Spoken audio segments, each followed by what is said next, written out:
Just got home from work to find this box at my door. So this is from one of my YouTube subscribers whose profile is DS. Probably see some of his comments at the bottom after this video. And so Daryl, thanks. He basically gave me this for shipping costs. And this is a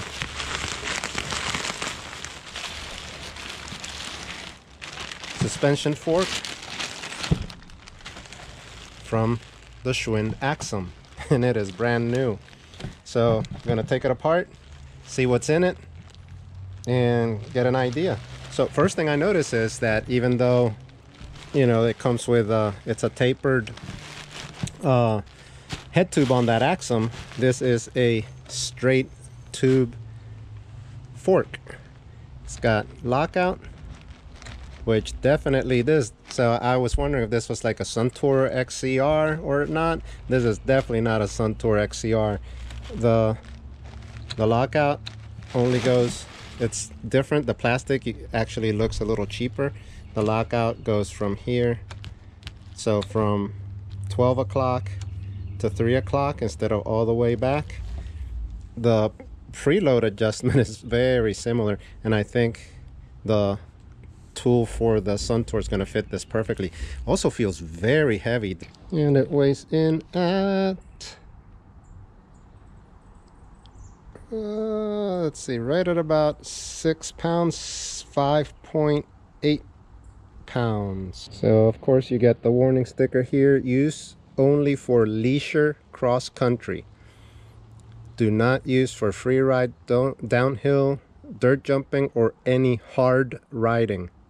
So all right, and then you can see the bottom here, instead of Allen screws, they're nuts and bolts. So looking at the lower legs, it's hard to see here, but when you look at it, you can actually see machining marks here. So it's not super smooth, it's not perfectly round, especially like around this area. You can see machining marks where, you know, they take and they grind this smooth. So let's measure the stanchions to 28. Yep. So 28 millimeter stanchions, rather thin. I must admit that the compression on it is very smooth. You know, I compressed it down there against the ground, and the compression is very smooth. That was actually very nice. The locking mechanism is a little strange, because unlocked it's very smooth. When you lock it, it actually travels a little bit, and then it's almost like it hits something, it just stops. So we'll see what that mechanism actually is once we take it apart. I gathered all the tools I think I'm going to need for this project. I have a 10 millimeter socket for the nuts here. I have the Suntour special tool for there. I have a screwdriver to pry off the lock cap, and I have a mallet because you never know when you're going to have to bang on something. Then I have some Allen keys just in case I need them, and I have some SRAM butter. I plan on removing all the grease that it has, and then when I reassemble it, reassembling it with this SRAM butter. So as I do this, bear with me, because this is a learning experience for me as well as for you guys. I don't think there's any manuals out there on this fork, and there's really no other videos on how to disassemble, assemble, or service these things. So this will be a learning experience for everybody, so I hope you enjoy it. All right, so I was able to pry the top off, and it's a little plastic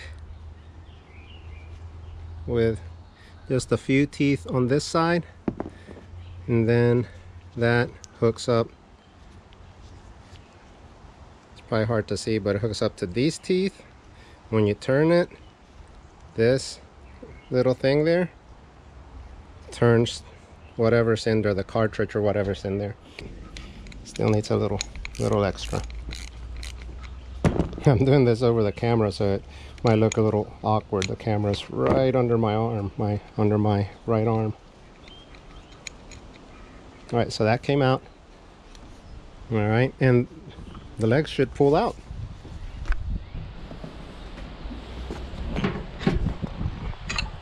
There we we go. All right, so we have the stanchions. They actually, like I said, they're either aluminum or magnesium. You can see there where they grind it down. The machining is not all that great. So let's take this here, little tool, and then we can pull that cartridge and see what's in there. So that's on that side. Whoa. And that is a piece of plastic.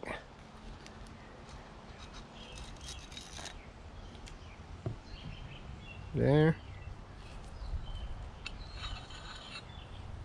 And then I can't pull that out completely because there's another bolt inside, so I'm going to grab that, take that bolt out, and then I can take out. Alright, so here's the mechanism. That's why it locks. So if it goes through, so if you line that up with that, it'll go through there and be in the open position. Alright, so I line them up, and there you go. If I turn it 90 degrees, now it'll line up with those lips and stop.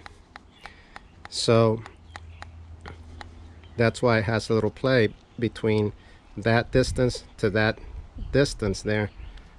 That's why there's a little play. But you can imagine that this is plastic, so you can imagine you have it locked and you hit a jump or something, that is gonna break. So that's why it says cross-country light use only, no jumps or rough riding. All right, so that's what's on the lockout side.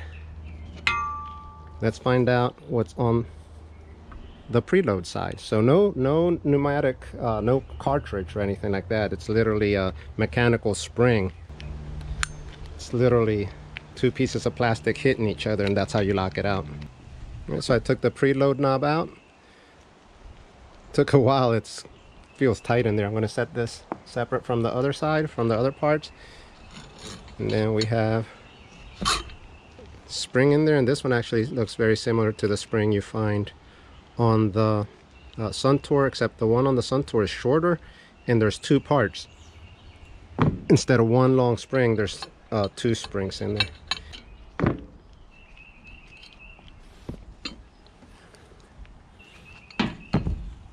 So got the little nut out, and yeah, basically it's just a little push rod goes there. On the lockout side, exactly the same thing. Alright, so there you have it. These are the components of the Schwinn Axum fork. Definitely not the same as the Suntour coil. Got the preload, you got the lockout. It's a mechanical lockout, and then you have one spring, and with the preload knob, basically as you turn the knob, that goes in and compresses the spring some, giving you the preload. Pretty simple design. Steel, seems to be aluminum versus magnesium, not sure. And that's the fork. So on the video I'm about to show how, this is after the fact, but so on the video, the way I'm going to edit it, I'm going to show how to adjust the lockout mechanism, which is right here.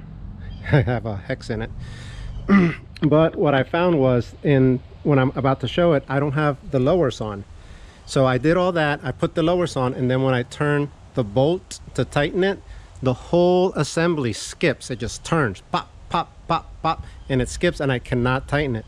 So I had to take the whole assembly off up here, and then I measured the cam that goes on there, and it's 5 millimeters wide. So I took a 5 millimeter hex and I stuck it in there, and what I did is I held the whole mechanism while I tighten this bolt on the bottom, now I'm gonna go ahead and put that whole assembly in and the lockout mechanism in the same way I showed, that I'm about to show in a second. So what I figured out was that, so right now I have this put in, I have everything engaged, and I showed on the other one there's like that little outer ring and the inner ring. So the outer ring has that half moon that's going to stop, and I hope it's visible, but there's little teeth lined up here, right there. There's 1, 2, 3, 4, 5 teeth, okay, and they're going to engage in here. So where those teeth are, they're going to stop. This is going to be their stop. So what I did is this little ring, the outer ring, you can lift and move independent of the inner ring, okay? So the inner ring is engaged and it's on the open position. So I can put this where I want, put it back in, it has separate teeth. And in this position, when I line up those teeth on the open position, it stops, you can feel it, it stops there, okay? Which is a little past 12 o'clock. And in the closed position, it stops there, which is a little past the 3 o'clock, which is what originally it was. So if you see the position of this right there, that little stop, that's where you want it. Then if I check, it's in the open position or unlocked position. So I'm going to take this and I'm going to go all the way till it stops, till it, there you go, I feel the resistance there. And that's where I'm going to put the knob, okay? So I'm going to hammer that sucker in, or tap that sucker in. That's where I can feel it mechanically stop. Okay, that's where it stops, and that's where it stops. So open. Now I'm going to hold it with some pliers down here, because if I turn it without holding it, then the whole assembly is going to turn and nothing's going to happen, okay? So click and locked. So there you have it, disassembled and reassembled. Now you know what's in one of these Axum Schwinn suspension forks.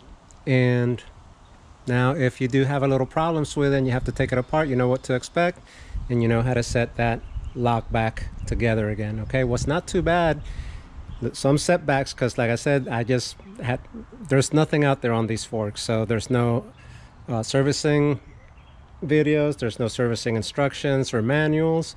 This was just learning experience for both you guys and myself. So thank you for watching. Don't forget to like if you liked it, and go ahead and subscribe if you want to see some of my other videos.